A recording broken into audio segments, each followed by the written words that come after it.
don't think there is anything in place except that we are adapting ourselves as administrators and teachers to the situation.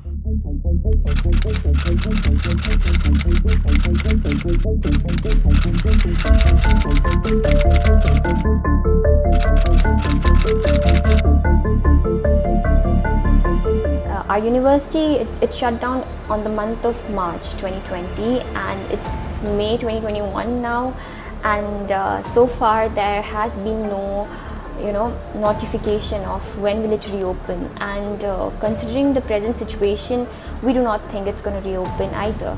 In the rural areas have been the worst of the sufferers, because there are people who are just not able to even afford a smartphone.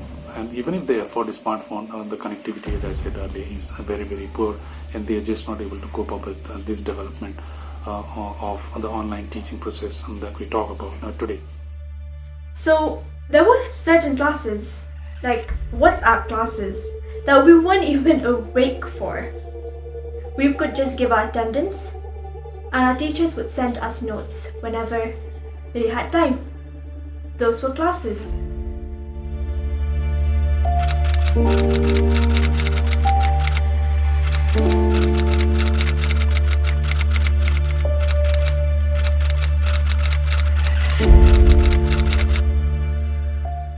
This second wave has also caused a lot of distress. The learning that was supposed to be happening holistic, which we could not have last year, has not happened even today, because we are just not able to interact with the student in physical classroom. We are continuing with our syllabus, the curriculum is taken care of, but then we are just doing it.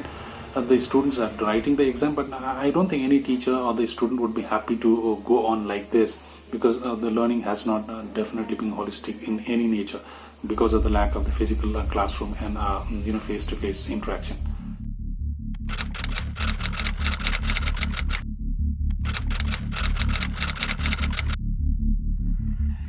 For most of us, we have a certain time frame within which we're supposed to submit our projects and tests. And on failing to do so, we are not awarded marks.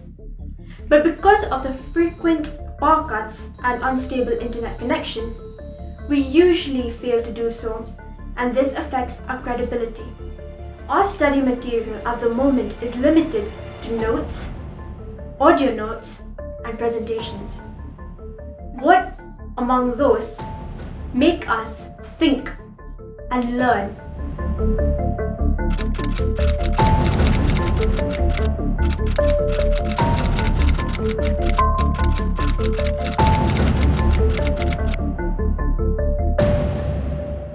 Yeah, we need to build a proper infrastructure for online education in our country. There isn't a proper infrastructure. We do not have proper internet connectivity in so many areas.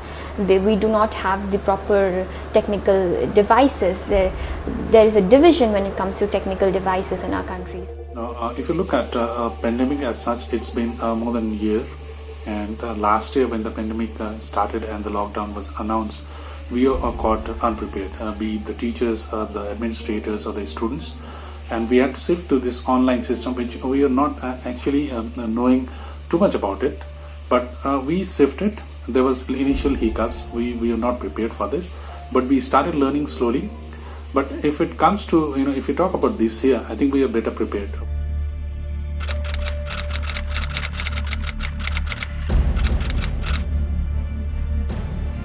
Of us, especially from the science field, we are working with living organisms such as microorganisms, plants and animals. And those who are working with animals, we cannot just simply attend online classes nor work from home, because we need to go to our departments, we need to go to our laboratories to perform our experiments. And these experiments take time from days to weeks to months and sometimes even years. Without that practical experience, it gets a little difficult for us to critically analyze any situation.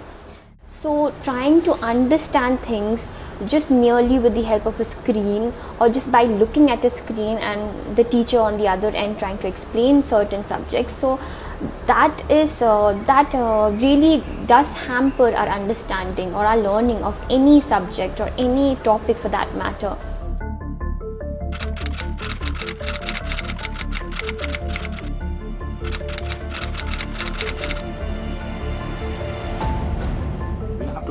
with the online teaching mode, but also look at newer strategies and approach.